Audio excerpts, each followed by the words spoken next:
So, over the last couple of days, I'd been working with improving the roofs or the roof for the template. And I discovered something. So, the roof originally consisted of about, let's say, 6 or 7 different components. You'd have the main roof, you'd have the gable in the front, the ridge at the top, the profile for the fascia, I guess you could say. And for the Stratford, there was also the soffit that ran along the front and the side of the covered porch. So all of these components had to work together. Otherwise, one would move and the other wouldn't. So I created a model group. And in doing so, I realized that these are saved in a bank of groups down here. So you don't have to have them show up in your model at all times. You can create one, name it, save it, duplicate it, ungroup it, manipulate it any which way you want. So you could make a hip roof, a double gable in the front, a gable in the front, a gable in the back, all sorts of different things, a bump out on the side, a bump out on the front, and then just rename it and save it in the bank of model groups. And that would allow you to do this. So here I've got set up the 3D model, the working model, my roof layout, working layout, and then my sheet. So I've just got basically the plan, the foundation, the 3D, and my elevation to show what the power of this can do. So if I highlight this particular roof, this is I've named it Roof Old Stratford.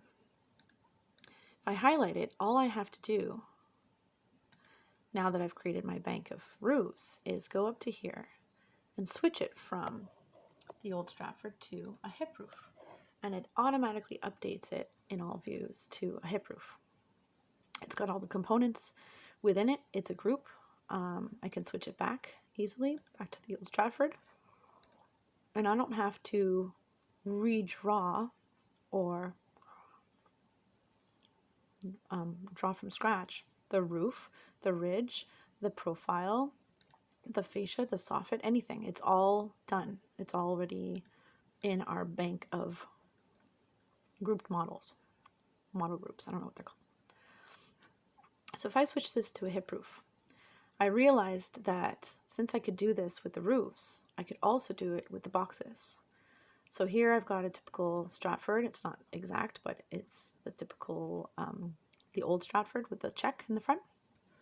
And I created this, put it in my model groups, and then I duplicated it, ungrouped it, renamed it as a standard 2 box. If I switch it to that, it automatically goes to a standard 2 box. Now I've put a few components here that are the basic components: an electrical outlet, a switch, the front door, a basic kitchen, just because, and the interior walls, just because it's a good base to start. There's other things that we could add in here that are always typical, always things that you're going to see, like the T-slot, the HRV in the kitchen, the HRV in the bathroom, things like that, that you're always going to find in all of our models. And they can be within this group, so we don't have to constantly add them in. We just move them around, that's all. So as you can see, it updated in all views. Now I also realize that I can do it with foundations. So originally I set up the same idea, the foundations, separate from the boxes. However, I'm now realizing that these can be in one model group. These foundations can just be within the each box model group for our ground floor, because they're not different from our our boxes, our ground floor boxes, they follow the same lines. So these can be one. So you can just have roofs as your group models and ground floor with the foundation attached to it within the group. I've drawn it as a separate entity right now. So just to show you, down here you can see that it's the old Stratford, but as soon as I go up to change it to the standard 2 box, it automatically updates. Now, one thing that I've noticed is that for some reason they're not aligned, but all I have to do for now, until I figure that out, is for my roof, just go in here, align it properly.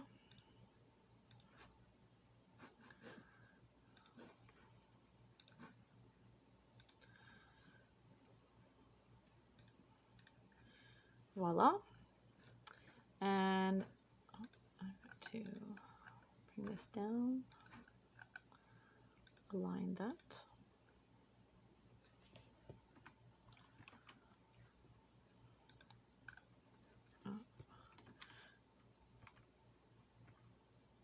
I know I was within the group. Here, 1 second. I'm not perfect. Let's just bring this up 1'4", and there it is. So it's showing up properly in here now. It's aligned. And the same with our basements. For some reason it's not aligning, but I think when I obviously have the basements or the foundations within the ground floor group model, then they're automatically going to update because they're going to be, the walls will be aligned with the other walls. So as soon as one wall is changed in dimension, like this wall up here, if it bumps out like another 5 feet, if we need it to be elongated, then the foundation will go with it. So for now, the only thing I have to do is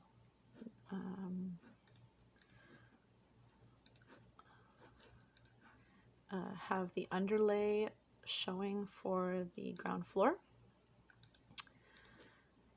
and then I can just take my grouped model or model group, whatever you want to call it, and align it with the first floor. Then I take away the underlay, and I've got an entirely new model. I've got a hip roof, I've got the standard 2 box. As you can see here, there's no check in the front like the Stratford, and all of my views are set up properly. So it's quite powerful because I can have just a full bank of different types of roofs. I can have a full bank of different types of boxes, ones with a check in the front, a split level with a lower platform, and then having the roofs that are interchangeable. This way, if somebody wants a hip roof with a gable versus the standard gable with a front double gable, or a porch or something like that in the front, or a pop out, then we can just interchange the roofs with the boxes, or the model group boxes. So yeah, that's it. Let's see if I can show you one more thing. Where is it? It's not there. If I go here, this is my original, and that's what I'm working on right now. I was going to show you something, but I've gotten rid of it right now. So basically, oh, the other thing is that this does not add very much extra space to the actual drawing itself. Once these model groups have created, I created 6 different roofs and about 3 or 4 different boxes and 2 different foundations. Once I put them in my model group bank over here, it did not create any more weight for the file. It was still very similar. I think it's 24 megabytes right now, the entire file. So that includes the title blocks, all my views, all my sheets that I had set up and everything. And again, all of these model groups. So we can have, you know, 20 or 30 different types of boxes, 20 or 30 different types of roofs, and each of the boxes, the ground floor boxes, can include the foundation that moves with it. So all you have to do is manipulate the actual box itself. You choose your form, whether it has a pop out in the front, whether it has a pop out on the side. Choose those forms, then you manipulate the size to what you want. It already has the components, a few of the components on the inside that you can start manipulating. And then you can add in all your notes and your dimensions. But then the initial 3D and elevations and foundation, they're already set up. And nobody had to draw them. They're already drawn. They're pre-drawn. All right, that's it. Thank you.